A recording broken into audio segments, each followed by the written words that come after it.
The Stone Flower. The dreamer in the Ural Mountains. Long ago, in a small village near the Ural Mountains, lived a young stonecutter named Danila. He worked for a skilled master, carving bowls, cups, and ornaments out of malachite, the deep green stone found in the region's mines. Danila's work was good, better than most, but he was never satisfied. He dreamed of creating something so perfect that it would live forever, something no one else could match. "Master," he often said, "teach me the secret of true perfection." The old craftsman shook his head. "Perfection, my boy, is a path with no end. Patience will take you farther than ambition ever will." But Danila didn't listen. His heart burned with restless desire. The Tale of the Stone Flower.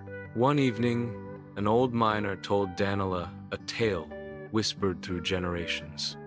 They say deep within the mountain lives the mistress of the Copper Mountain, a spirit who guards its treasures. She possesses a stone flower so beautiful that anyone who sees it forgets everything else in the world. But beware, those who seek it may lose themselves forever. Danila's eyes lit up. The stone flower. If I could see it, I'd know the secret of perfection. From that moment on, he could think of nothing else. Into the mountain. One moonlit night, Danila followed the old tales and wandered deep into the forest.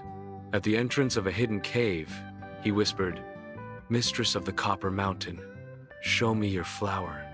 Suddenly, the air shimmered and a woman appeared. Her gown glittered with malachite and copper, her eyes as sharp as emeralds. "You seek the stone flower?" she asked. "Yes," Danila replied without hesitation. "I want to know what perfection looks like." She studied him carefully. "Very well, but remember, once you see it, ordinary life may never satisfy you again." Danila nodded eagerly. The temptation of perfection. The mistress led Danila into a chamber deep inside the mountain. There it was, the stone flower, glowing with an otherworldly beauty, each petal more delicate than the last, carved by nature itself. Danila's heart raced. "Now I understand. This is perfection." The mistress smiled. "Stay here, serve me, and you will learn secrets no mortal ever could." For a moment, Danila was tempted, but then he remembered his family, his village, and his kind master who had taught him everything. "No," he whispered. "Perfection means nothing if I lose myself." The return to life. The mistress's eyes softened. "At last, you understand. Perfection is not in a single flower or a flawless stone. It is in the patient hands of the craftsman, shaping little by little, never giving up." She touched his forehead, and when Danila opened his eyes, he was back in his workshop, the morning sun streaming through the window. From then on, Danila worked with calm patience. He no longer chased perfection, but poured his heart into every small piece he made. His carvings grew more beautiful than ever, not because they were flawless, but because they carried the soul of a man who had learned to persevere with humility. The legacy of patience. Years later, people in the Ural Mountains still spoke of Danila, the stonecutter.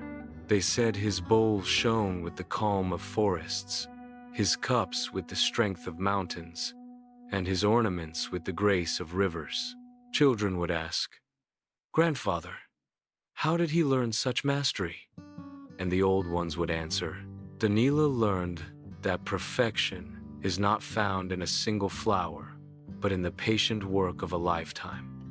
That is the true gift of the stone flower." Moral of the story. Patience and perseverance bring true mastery. Chasing perfection blindly can make you lose yourself, but steady, humble effort builds a lasting legacy.